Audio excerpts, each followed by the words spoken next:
देखते हैं chapter 7 integrals. Integral से पहले जो हमने फिफ्थ चैप्टर पढ़ा है उसके बारे में देखते हैं पहले। जैसे d over d x f x और d over d x y, ये क्या होता है एफ डैश एक्स, और ये d y over d x.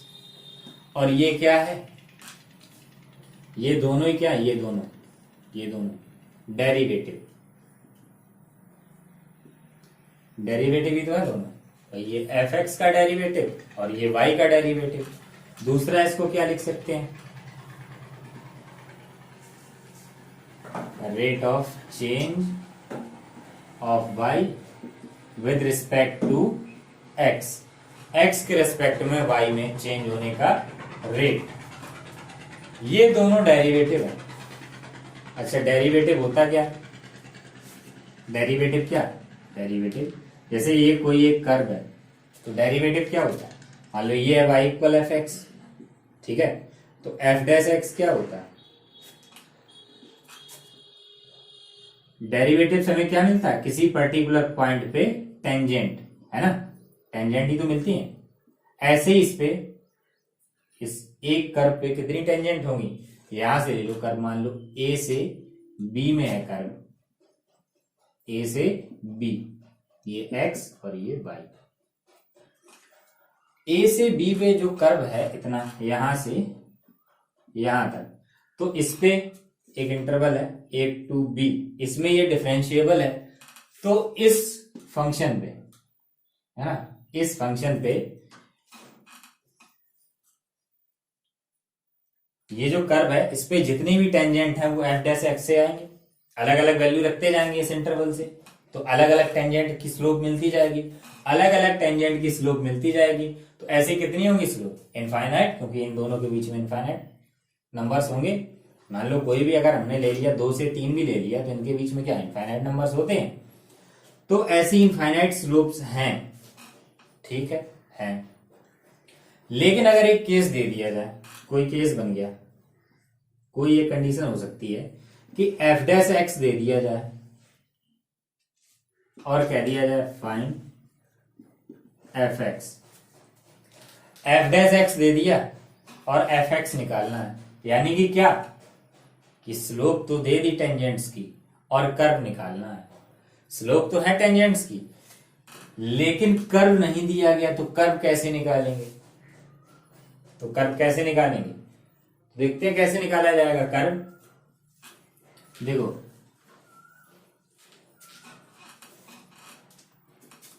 एक एफ एक्स है, ठीक है, इसका हम डिफरेंशिएशन करते हैं,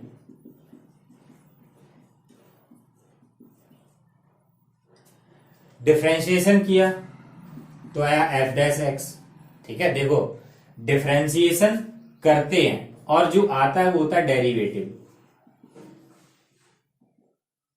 डिफरेंशिएशन जो है वो प्रोसेस है और डेरिवेटिव रिजल्ट है। अब जब एफ डैश एक्स दिया जाए और एफ एक्स निकालना हो, एफ डैश एक्स दिया जाए तब एफ एक्स निकालना हो, तब ये जो एफ एक्स है, एफ डैश एक्स का इंटीग्रल कहा जाता है।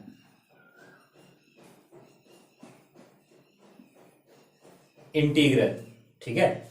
और यहां जो प्रोसेस होती है वो होती है इंटीग्रेशन,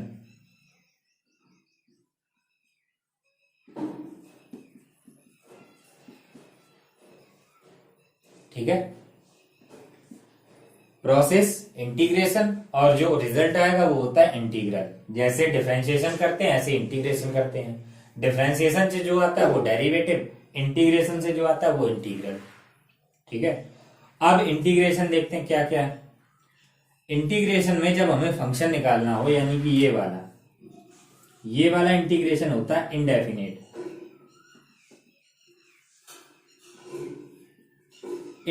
इंटीग्रल, ये इंडेफिनेट इंटीग्रल होता है। और इंटीग्रल का साइन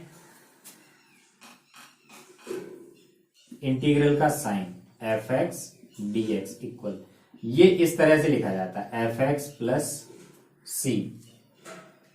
देखो यहाँ इंडेफिनेट लिखा है, इसका रीजन है कि इंडेफिनेट अलग होता है इंटीग्रल और डेफिनेट इंटीग्रल अलग होता है, ठीक है। यहाँ कैपिटल बनाएंगे। अब इसमें ये सी क्या होता है,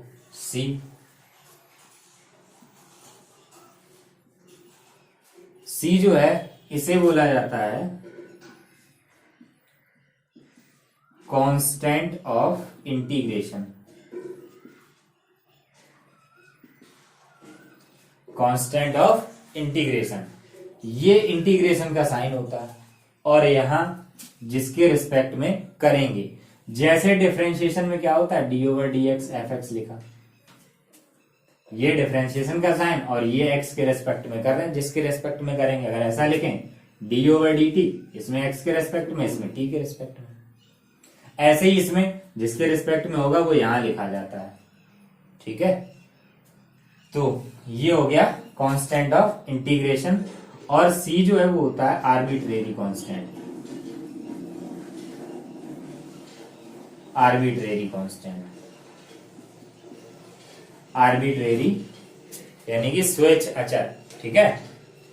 आर्बिट्रेरी कांस्टेंट होता है। देखो आर्बिट्रेरी क्यों होता है ये देखेंगे अभी, पहले ये नोट करें फिर देखते हैं इसको और थोड़ा डिटेल में।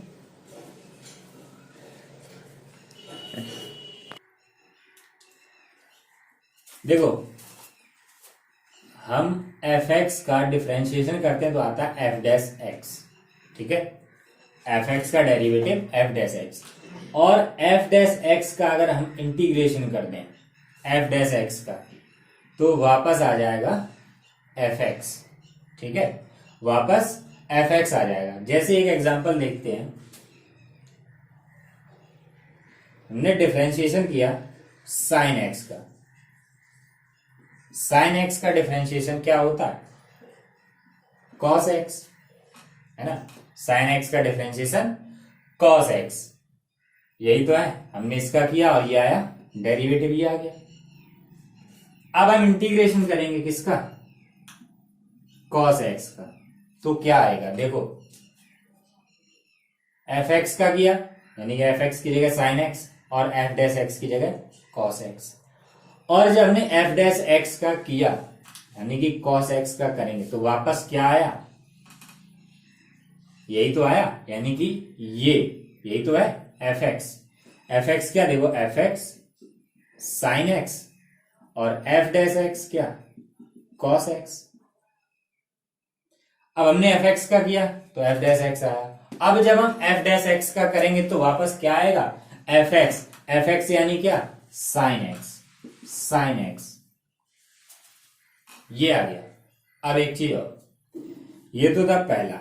अब अगर हम देखें दूसरा D over d x, sine x plus 3 का करें तो इसका डिफरेंशिएशन क्या आएगा, साइन एक्स का क्या कॉस एक्स और 3 का 0 यानी कि सिर्फ कॉस एक्स। थर्ड अगर हम करें साइन एक्स प्लस 5 का तो क्या आएगा, तब भी कॉस एक्स आएगा। अगर हम करें साइन एक्स प्लस 6 का तब भी क्या आएगा कॉस एक्स, साइन का कॉस और 6 का 0।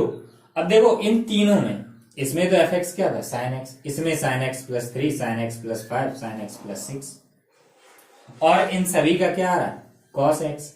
तो इसका मतलब अब हमें यहां सोचने में आ गए कि यहां कॉस एक्स का जब हमने एंटी डेरिवेटिव लिखना है, देखो कॉस एक्स का जो इंटीग्रल होता है, इंटीग्रल इसे कहा जाता है एंटी डेरिवेटिव, एंटी डेरिवेटिव, ठीक है। एंटी डेरिवेटिव को या इंटीग्रल को, तो जब हम cos x का इंटीग्रेशन करेंगे, हमने यहां क्या देखा कि अगर हम f डैश x का कर दें, f डैश x का अगर हम वापस इंटीग्रेशन करें तो f x आएगा। वैसे भी हमने देखा भी इसमें कि हमने cos x का किया तो sin x आया, इसके हिसाब से था, है ना। अब अगर हम इसके हिसाब से देखें तो दूसरी साइड क्या आना चाहिए sin x प्लस 3, क्योंकि इधर तो cos x है ना, ये अब एफ डैश एक्स है और इस एफ डैश एक्स के लिए इसके क्या है एफ एक्स ये है। और अगर देखें तो ये यहाँ 5 होना चाहिए क्योंकि यहाँ भी तो cos x ही है। राइट साइड वाले का जब डिफरेंशिएशन इंटीग्रेशन करेंगे राइट साइड वाले का तो लेफ्ट वाला आएगा, राइट साइड का करेंगे तो लेफ्ट वाला आना चाहिए, यही तो है। तो 5 लिखें, 3 लिखें या 6 लिखें, इसके लिए ही होता है c कांस्टेंट ऑफ इंटीग्रेशन और आर्बिट्रेरी कांस्टेंट। जैसी कंडीशन दी जाएगी वैसी c की वैल्यू होगी। तो ये तो आगे है कॉन्सेप्ट कि c की वैल्यू कब निकालनी होगी। ये ऐसे अलग अलग केस ना बने, इसके लिए एक c लिख दिया जाता है जिससे फिक्स है भाई, जिसकी जरूरत होगी जैसी वो लिख लो, या कुछ कंडीशन दी जाएगी उसके हिसाब से इसकी वैल्यू निकाली जाएगी। तो ये होता है इंटीग्रेशन, एंटी डेरिवेटिव या इंटीग्रेशन। ये था इंडेफिनेट, ठीक है। अब देखते हैं डेफिनेट इंटीग्रल आगे है, लेकिन थोड़ा सा देख लेते हैं ज्योमेट्रिकली क्या होता है।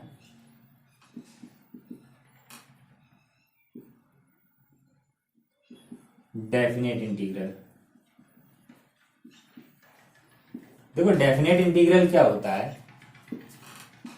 इंडेफिनेट में क्या होता है, इंडेफिनेट में क्या होता है कि टेंजेंट दी जाती है और हम उससे कर्व निकाल लेते हैं, ठीक है। इंडेफिनेट में क्या होता है भाई, ये टेंजेंट दी गई, टेंजेंट और टेंजेंट स्लोप ऑफ टेंजेंट, और उससे हमने कर्व निकाल लिया। डेफिनेट में दिया जाएगा कि कर्व कहां से कहां तक है, हमने मान लिया a to b है, ये कोई एफ एक्स है, ठीक है। तो जब हम इसका इंटीग्रेशन करेंगे उसमें दिया गया a से b में, तो इसे ऐसा लिखा जाता है कि limit integration a to b, integration ये integration sign a to b f x dx। ये क्या होता है, इसके नीचे का एरिया, वो भी x एक्सिस तक, ठीक है। ये होता है एरिया अंडर द कर्व, ठीक है। ये कर्व के नीचे का एरिया, वो भी एक्सिस तक ही होता है, एक्सिस के नीचे नहीं होता है, ठीक है। ये होता है डेफिनेट इंटीग्रल। तो ये आगे आपके इस चैप्टर में है डेफिनेट इंटीग्रल्स, पूरा कॉन्सेप्ट अलग रखा है, तो इतना नोट करें फिर देखते हैं आगे।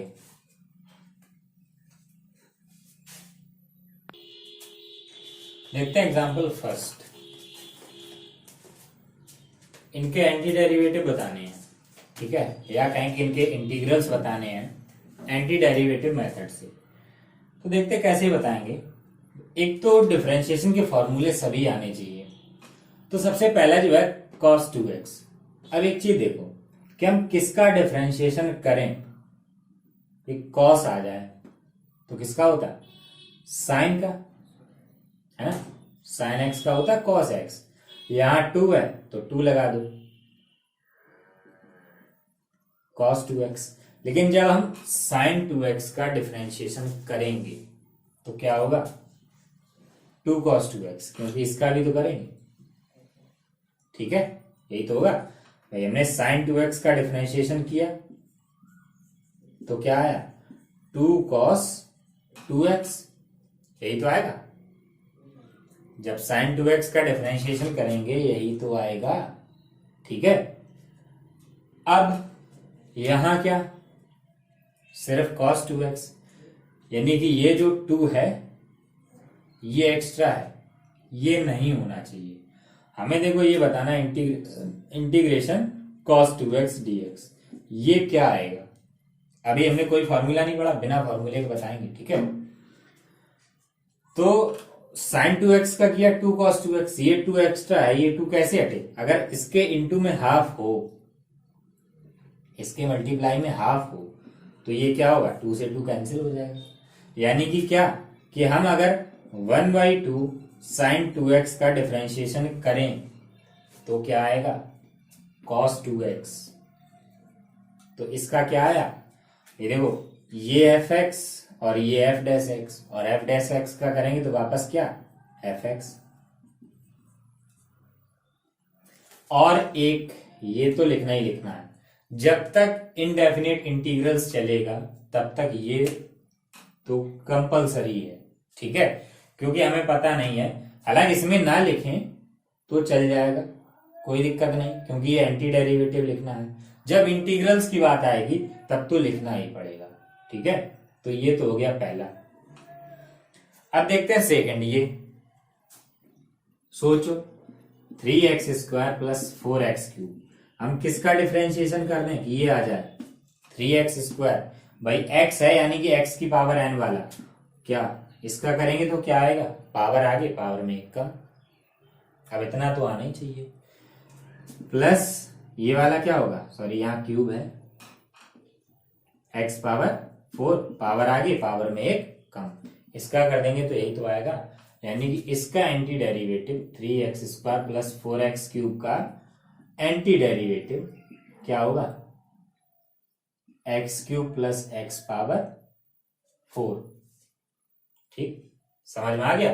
भाई जिसका ये डेरिवेटिव है वो यहां लिखना है, लिख दिया भाई। अब देखो 1/x, 1/x किसका डिफरेंशिएशन होता है, किसका डिफरेंशिएशन करते हैं, 1/x आता है log x का, है ना। log x का करें क्या आएगा, 1/x ही तो आएगा। यानी हम यहां क्या लिख सकते हैं log x।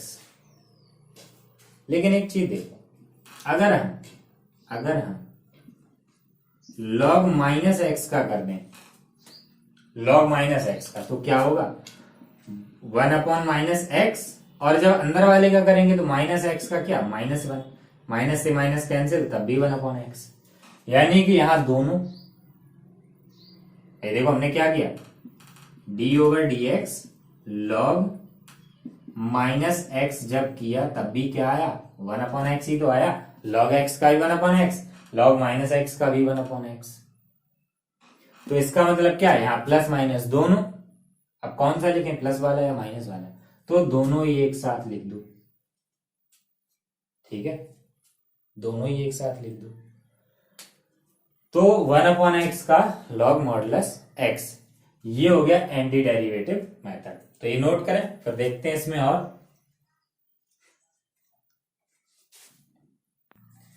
देखते हैं geometric interpretation of indefinite integrals, यानी कि ज्योमेट्रिक मीनिंग।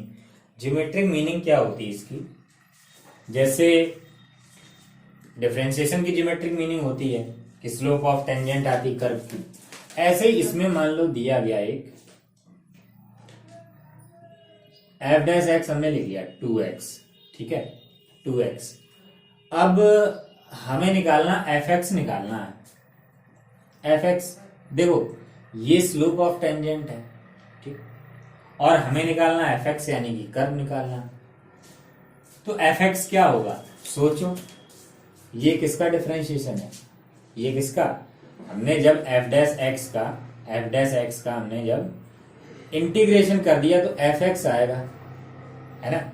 और क्या होगा fx तो आएगा ही, अब fx क्या आएगा, ऐसे ही तो होगा, एक कुछ तो आएगा ही इसके प्लस में। तो देखते हैं क्या होगा fx। सोचो ये किसका डिफरेंशिएशन है, x² का प्लस c, यही तो है भाई x²। हम इसका डिफरेंशिएशन करें, मान लो हम इससे डेरिवेटिव निकाले हैं fx का,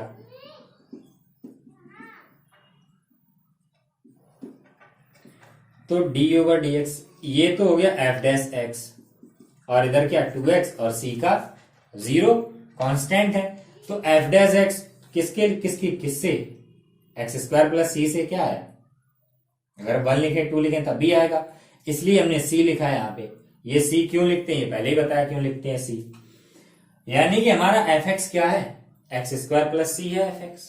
अब देखो ये है क्या, हम fx की जगह क्या लिख सकते हैं y, यानी y equal x² plus c। अब ये कौन सा कर्व है, ये कौन सा कर्व है,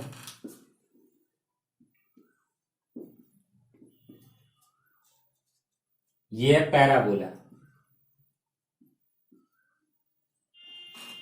एक की y की पावर 1 है, x की 2 है, ठीक है। तो ये हुआ पैराबोला। अब ये नहीं होता एक्स स्क्वायर इक्वल 4ay, ये कौन सा होता? अपवर्ड पैराबोला होता। इसमें कांस्टेंट लिखा भाई। देखो एक सिंपल जो है इसकी साधारण सी पहचान होती है कि पैराबोला में एक वेरिएबल की पावर 1 होती है और एक की होती है 2। चाहे ये वाला देख लो, है ना, क्या है इसमें इसकी पावर 2 है, इसमें एक्स की पावर 2 है। तो ये पैराबोला है और ये अपवर्ड पैराबोला है। अब ये एक पैराबोला तो है नहीं, क्योंकि जैसे जैसे मान लो हमने सी की वैल्यू रखी 0, तो ये क्या बन गया एक्स स्क्वायर इक्वल वाई, तो ये पैराबोला बनेगा ये वाला।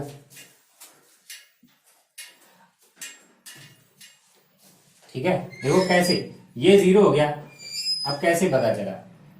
एक एक करके 0 रखो, x इक्वल 0 तो y 0 आएगा, y इक्वल 0 तो x 0 आएगा, यानी कि 0 0 से पास होगा। अब अगर हम ले c इक्वल 1, c इक्वल हमने 1 ले लिया, c इक्वल ले लिया 1, c इक्वल 1 लेंगे जब, तो y equal x square plus 1 होगा। अब जब x 0 रखेंगे तो y क्या आएगा 1, यानी कि ये यहां से पास होगा 1 से। ठीक है, जब 2 रखेंगे तो 2 से पास होगा, ऐसे ही ये इस तरह से। यानी कि ये क्या है, यहां से जो कर्व आया वो क्या आया,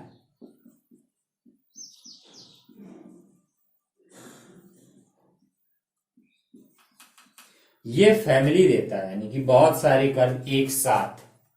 किसकी वजह से? सी की वजह से। अगर इसकी वैल्यू फिक्स कर दी जाए तो ये फिक्स है कि एक ही रहेगा। मान लो सी की वैल्यू कुछ ऐसी कंडीशन दे दी जाए कि सी सिर्फ 0 हो या सिर्फ 1 हो, तो क्या सिर्फ एक ही होगा। और अगर आर्बिट्रेरी लिखा है तो बहुत सारे होंगे। ये होते इसके ज्योमेट्रिकल इंटरप्रिटेशन। तो ये नोट करें, पर देखते हैं आगे। अब देखते हैं फॉर्मूले इंटीग्रेशन के। देखो डेरिवेटिव इसलिए इसमें लिखे हैं कि इससे इंटीग्रेशन जो है वो याद हो जाते हैं आसानी से, क्योंकि डिफरेंशिएशन के फॉर्मूले याद करना इजी है।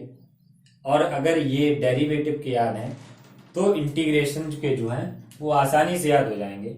जैसे पहला ही है x की पावर n का क्या होता है, n x power n minus 1, यानी कि अगर हम इसका इंटीग्रेशन करेंगे, ऐसा लिखें तो क्या आएगा x पावर n। लेकिन हम ये ऐसा नहीं लिखेंगे, हम इसी फॉर्म में लिखेंगे x की पावर n। अब देखो ये पता कैसे करेंगे x की पावर n का।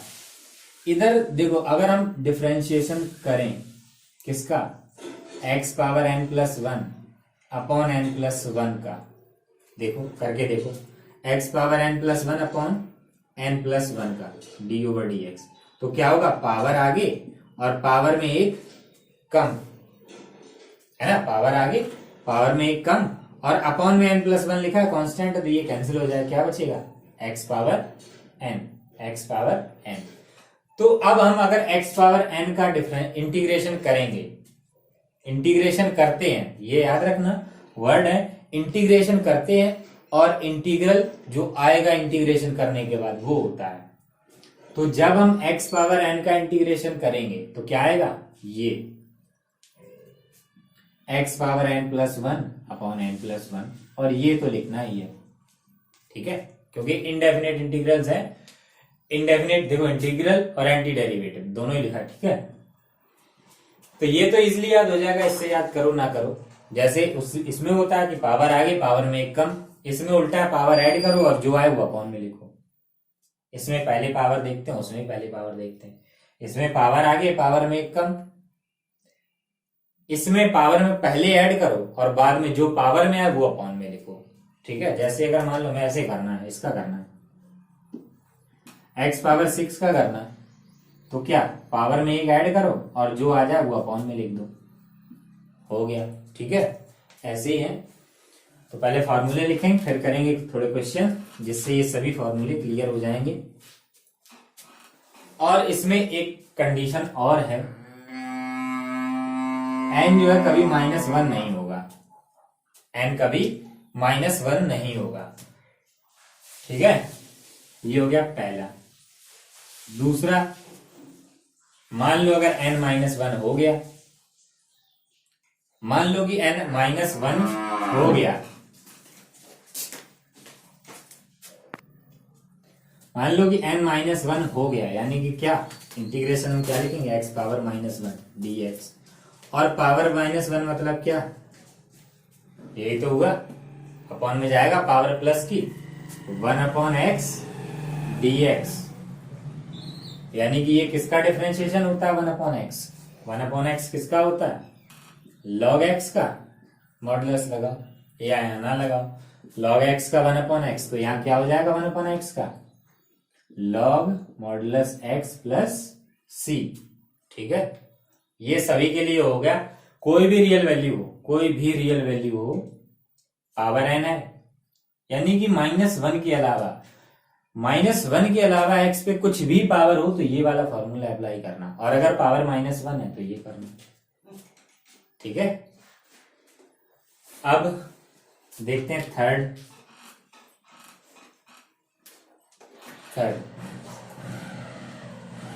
e पावर x का डिफरेंशिएशन क्या होता है, e power x, first, second, third. अब अगर हम e पावर x का इंटीग्रेशन कर दें तो क्या आएगा, यही तो आएगा e पावर x वापस, e पावर x, लेकिन ये और लिखना है इसमें। फोर्थ,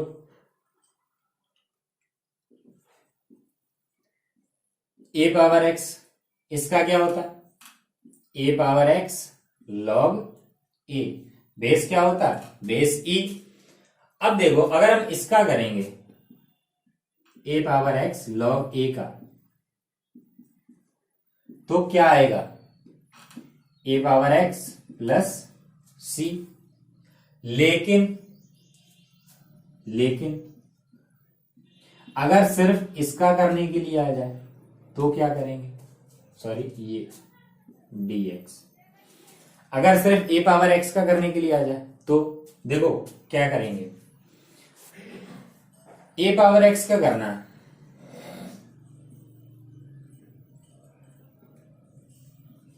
हम अगर इसका डिफरेंशिएशन करें, इसका डिफरेंशिएशन कर दें तो क्या आएगा, देखो 1/log a, 1/log a, ये कांस्टेंट ऐसे ही रहेगा, और a पावर x का क्या, a power x log a, और उससे ये कैंसिल हो जाएगा। यानी कि अगर हम सिर्फ इसका इंटीग्रेशन करें, राइट साइड में क्या बचा, देखो d/dx a power x upon log a equal क्या बचा, a पावर x। यानी कि हम सिर्फ इसका इंटीग्रेशन करेंगे तो क्या आएगा, a power x upon log a, a power x upon log a। ये इंपॉर्टेंट है, ये वाला इंपॉर्टेंट है, ये डायरेक्टली यूज में कम आएगा, बहुत ही कम आएगा, शायद कहीं भी ना आए, ये वाला यूज में आएगा, तो ये याद रखना है। ठीक है,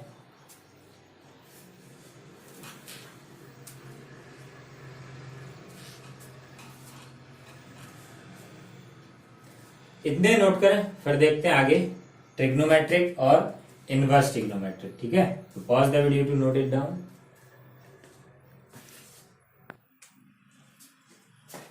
देखते हैं d/dx sin x, sin x का क्या, cos x, cos x का minus sin x, tan x का sec² x,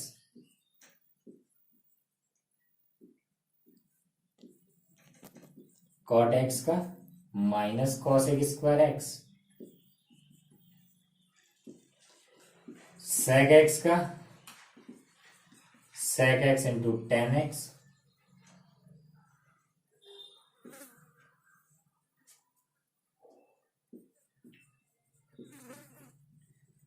cosec x का minus cosec x into cot x। तो देखते हैं, देखो sin x का डिफरेंशिएशन क्या, cos x, यानी कि cos x का इंटीग्रेशन क्या होगा, साइन एक्स और आगे सी लिख देना, ठीक है।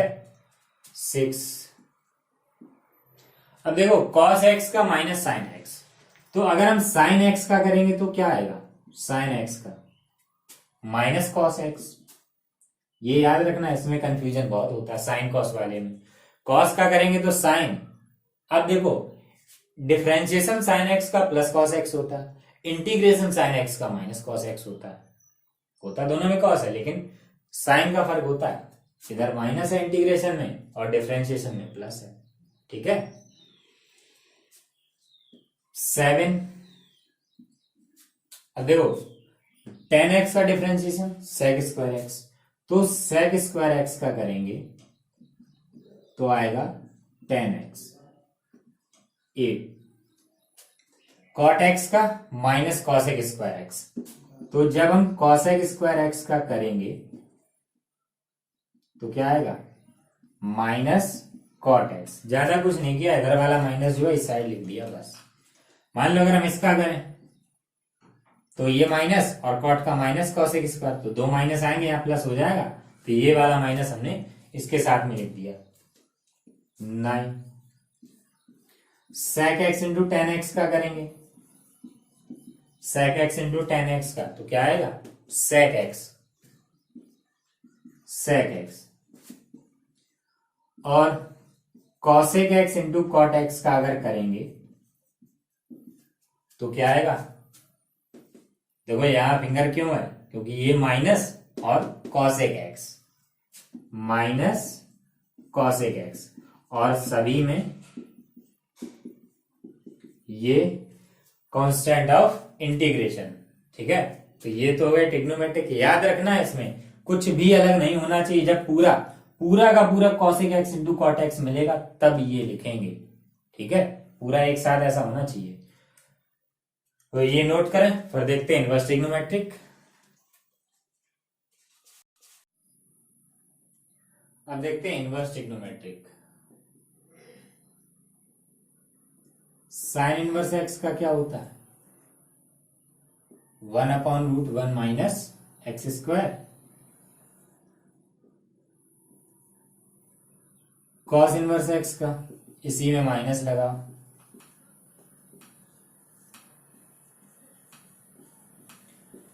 टेन इनवर्स एक्स का 1/1 plus x square.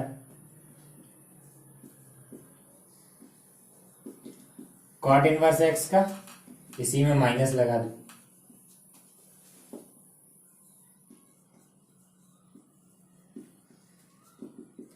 Sec inverse x का 1/x root x square minus 1। Cosec inverse x इसी में माइनस लगाओ।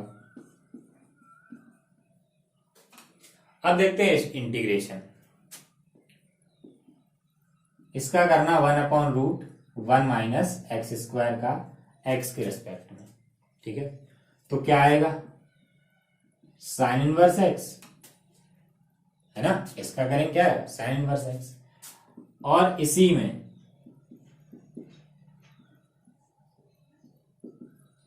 दूसरा क्या हो जाएगा, ये भी तो यही है, ये माइनस इस साइड लिख दिया, तो या तो साइन इनवर्स एक्स लिखो या माइनस कॉस इनवर्स एक्स लिखो। 13 1/1 प्लस एक्स स्क्वायर का अगर करें तो ये किसका डिफरेंशिएशन होता है, टेन इनवर्स एक्स का, और ऐसे ही इसका एक और क्या बन जाएगा, minus cot inverse x, minus cot inverse x, इससे है ना। 15 1/x root x square minus 1 का अगर करना हो तो सेक इनवर्स एक्स या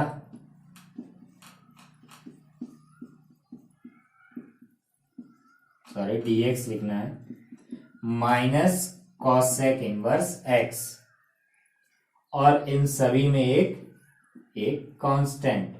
ये तो मोस्ट इंपॉर्टेंट है, इसमें इनडेफिनेट इंटीग्रल में ये कांस्टेंट तो बहुत इंपॉर्टेंट है। अब ये फॉर्मूले सभी बहुत ही रेयर केस में यूज होते हैं। जनरली ये और ये तीन ज्यादा यूज किए जाते हैं, ठीक है, ये तीन, बाकी इनकी जरूरत ही नहीं पड़ती, बहुत कम, बहुत ऐसे रेयर केस होते हैं जब हमें ये लिखने पड़े, ठीक है। तो ये तो तीन तो याद होने चाहिए, और अगर डिफरेंशिएशन के सभी याद किए हैं तो इंटीग्रेशन के अपने आप याद हो जाएंगे। तो ये नोट करें, फिर देखते हैं आगे।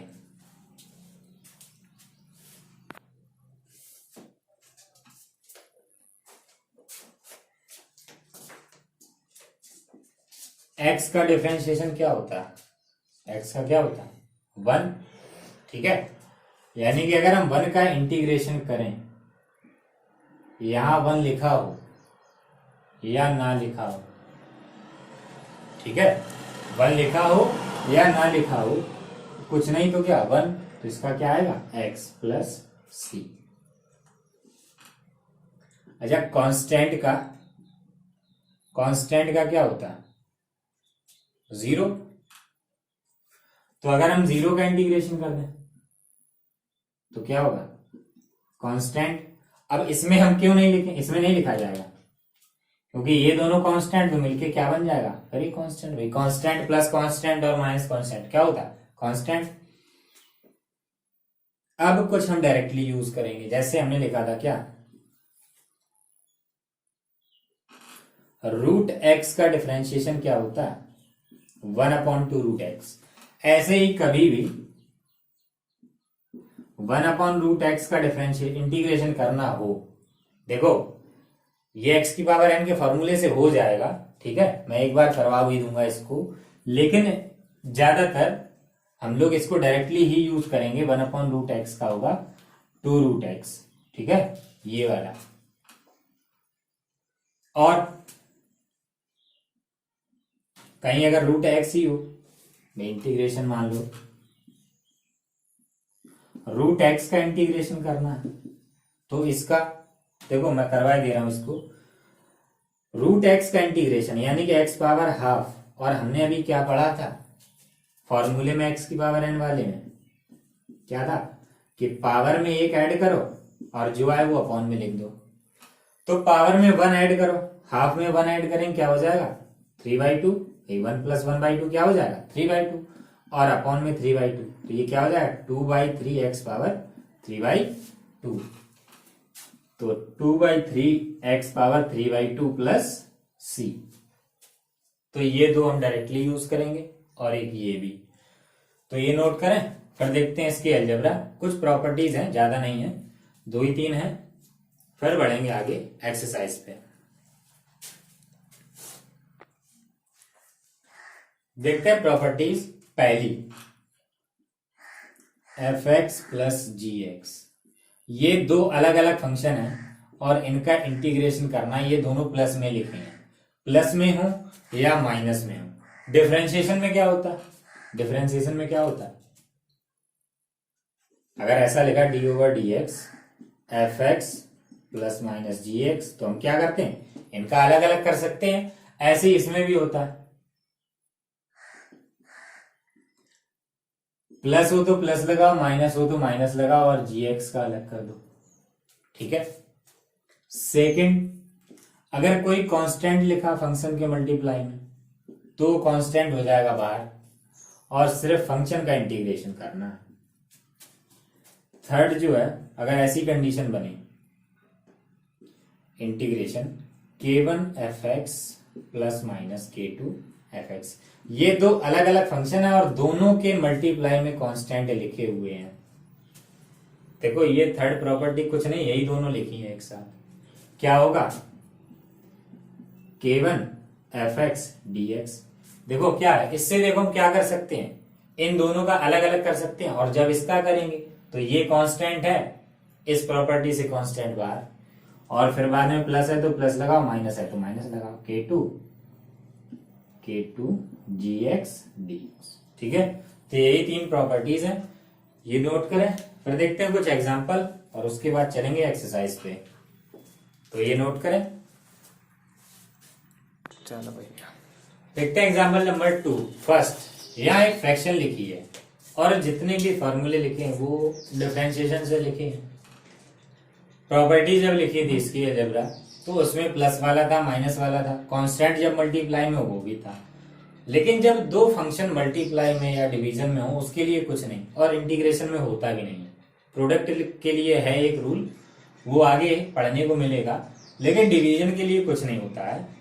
तो इंटीग्रेशन में एक चीज याद रखनी है, ध्यान रखनी है कि जितने हो सके कोशिश यही रखो, जितना ज्यादा से ज्यादा हो सके टर्म्स सेपरेट कर लो।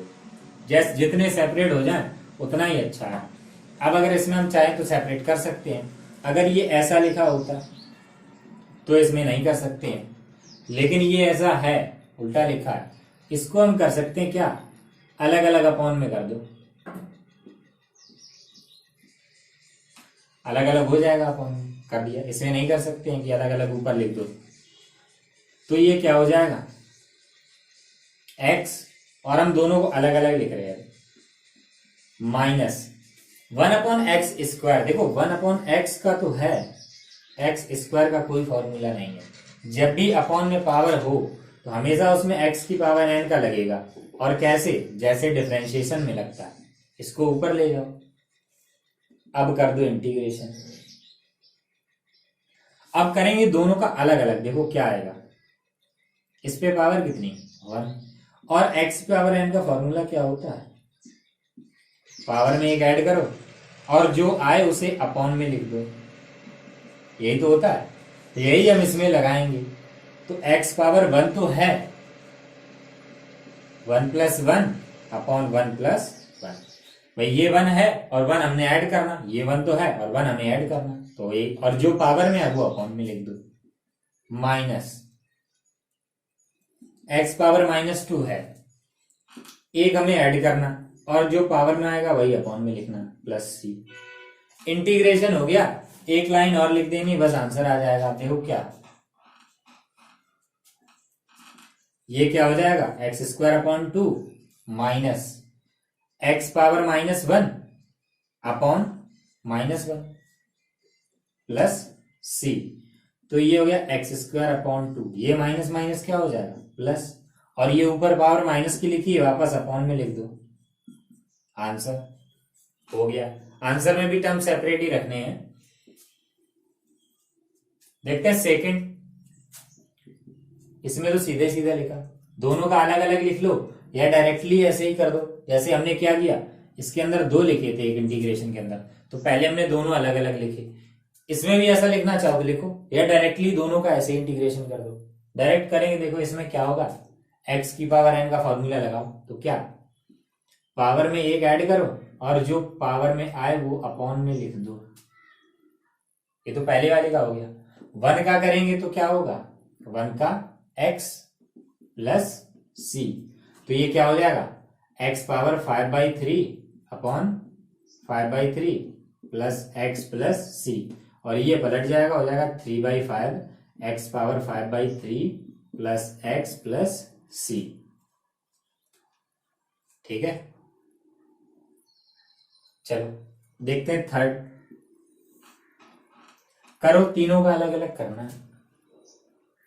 x पावर 3/2 तो क्या, x पावर 3/2 प्लस 1, ठीक है, x power 3/2 plus 1 upon 3/2 plus 1, जो पावर में है वो अपॉन में लिखो। तो क्या x पावर n का, x पावर n का कि पावर में एक ऐड करो और जो आए वो अपॉन में लिख दो। तो हमने क्या किया, पावर में एक ऐड किया, 3/2 पावर है, पावर में एक ऐड कर दिया, और जो पावर में आया वो अपॉन में। अब करेंगे इसका 2e की पावर x का, तो 2 कांस्टेंट अलग रहेगा, e की पावर x का, e की पावर x माइनस 1/x का log mod x plus c।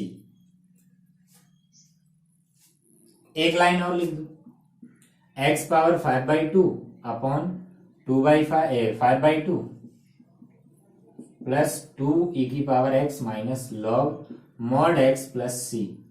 तो ये हो गया 2/5 x पावर 5/2 प्लस 2e की power x minus log mod x plus c। अब इसमें कुछ लोग ये सोचेंगे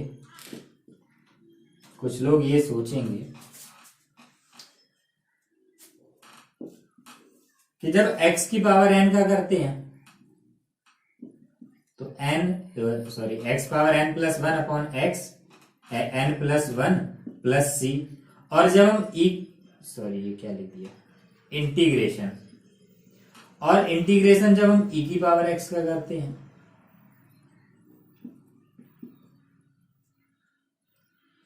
और जब वन अपॉन एक्स का करते हैं लॉग मॉडुलस x प्लस सी। ठीक है, तो तीनों में ही सी आता है। इसमें एक ही लिखा जबकि तीन का किया, इसमें दो थे इंटीग्रेशन के लिए तब भी एक ही सी लिखा, और इसमें भी दो थे तब भी एक ही सी लिखा। क्यों, ऐसा क्यों? देखो, मान लो इसके लिए एक सी आया, ठीक है, पहले इसके लिए, फिर इसके लिए आया, फिर इसके लिए आया, ठीक, 3C यानी कि 3C। मान लो C की वैल्यू कुछ ऐसी हो जाए, पहले वाले C के लिए 2, दूसरे वाले के लिए 3, तीसरे वाले के लिए 4, अगर ये ऐसा हो, तीनों अलग अलग आए, तो क्या होगा? ये तो ऐड हो जाएंगे ना। यानी कि मतलब ये है कि कांस्टेंट जितने भी आए उन्हें या तो वो ऐड हो जाएंगे या सब्ट्रैक्ट हो जाएंगे। अगर ऐड हो जाएंगे तो भी एक आएगा कांस्टेंट, और सब्ट्रैक्ट हो जाएंगे तो भी एक ही कांस्टेंट आएगा। ठीक है, इसलिए जब भी इंटीग्रेशन करो तो उसमें एक से ज्यादा कांस्टेंट नहीं लिखने हैं, सभी के लिए एक साथ एक ही कांस्टेंट लिख दिया जाता है सिर्फ। ठीक है, तो ज्यादा नहीं सोचना है इसमें कि ये कांस्टेंट क्यों लिखा, समझ में तो आ ही गया होगा। क्योंकि दो कांस्टेंट आएंगे वो ऐड हो जाएंगे, इसमें 3 कांस्टेंट आएंगे वो भी ऐड हो जाएंगे, ऐड होने के बाद एक ही आएगा। भाई x प्लस वाई ऐड नहीं हो सकते हैं, x प्लस वाई ऐड थोड़ी ना हो जाएंगे, लेकिन कांस्टेंट तो ऐड हो जाते हैं, कांस्टेंट तो ऐड हो ही जाते हैं। अब यहाँ नहीं पता कौन सा कांस्टेंट है, लेकिन है तो कोई कांस्टेंट ही, कांस्टेंट है तो वो तो ऐड हो ही जाएगा। ठीक है, तो ये नोट करें, फिर देखते हैं आगे। देखते हैं एग्जाम्पल नंबर 4। थर्ड एग्जाम्पल जो है वो आप लोग खुद ही कर लें। इसमें ये fx दिया गया, fx, इसका एंटी डेरिवेटिव निकालना है। एंटी डेरिवेटिव यानी कि क्या, इंटीग्रल, और ये दिया गया f0 इक्वल 3। ध्यान रहे, देखो कैपिटल F स्मॉल f दोनों अलग अलग हैं। ठीक है, f0 इक्वल 3। अब देखो इसका यूज क्या है, ये क्वेश्चन करेंगे अभी, पता चलेगा इसका यूज क्या है। अब इसका एंटी डेरिवेटिव निकालना है, यानी कि हमें ये पता करना है ये जो है 4x³ माइनस 6, ये किसका डेरिवेटिव है, यही तो पता करना है कि ये किसका डेरिवेटिव है। भाई हम किसका डिफरेंशिएशन करें कि ये आ जाए, हम किसका डिफरेंशिएशन कर दें कि हमारा ये आ जाए, तो किसका करेंगे बताओ, क्या होना चाहिए जिससे ये बन जाए? पहले तो 4x³, उसके लिए क्या x पावर 4 हो, 4x³ हो जाएगा, माइनस सिर्फ 6, ये कांस्टेंट सिर्फ कब आता है, सिर्फ कोई कांस्टेंट कब आता है, जब उसके साथ में कोई x हो। भाई 6x का करेंगे 1 तो क्या आएगा 6। यानी कि हमें पता चल गया एंटी डेरिवेटिव,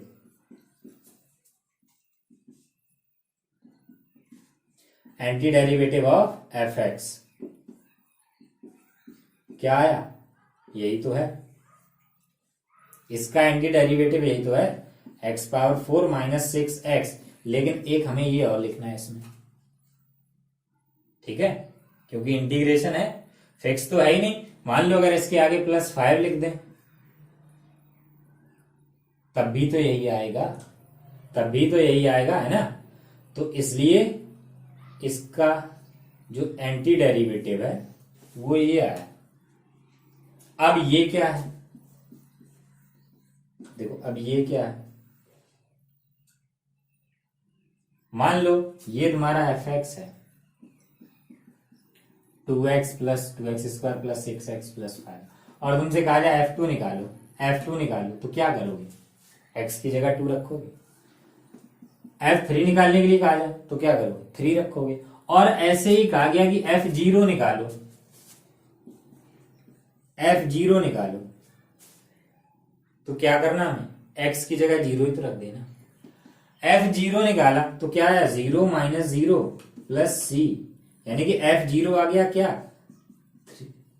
सी, और F0 की वैल्यू भी दी गई है कितनी, F0 की वैल्यू कितनी दी गई है 3। तो F0 की वैल्यू 3 दी गई है, तो हम इसमें रख दें अगर F0 इक्वल 3 तो क्या आ गया C की वैल्यू निकल आई 3। मैंने कहा था जब कंडीशन दी जाएगी तब C की वैल्यू निकलेगी। अब ये कोई एक कर्व है, अब ये आ गया fx, ये कैपिटल F है, x power 4 minus 6x plus 3। अब ये कोई एक कर्व है, लेकिन अगर हम यहां देखें तो ये फैमिली ऑफ कर्व है, इनफाइनाइट कर्व्स। C की वैल्यू बदलते जाओ, रियल वैल्यूज रखते जाओ, अलग अलग कर्व आते जाएंगे। ये फिक्स है, ये एक ही है, ठीक है। तो ये प्रॉपर आंसर हुआ इसका।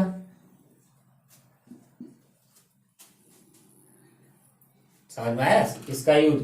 ये C कब निकलेगा, जब कोई कंडीशन दी जाएगी।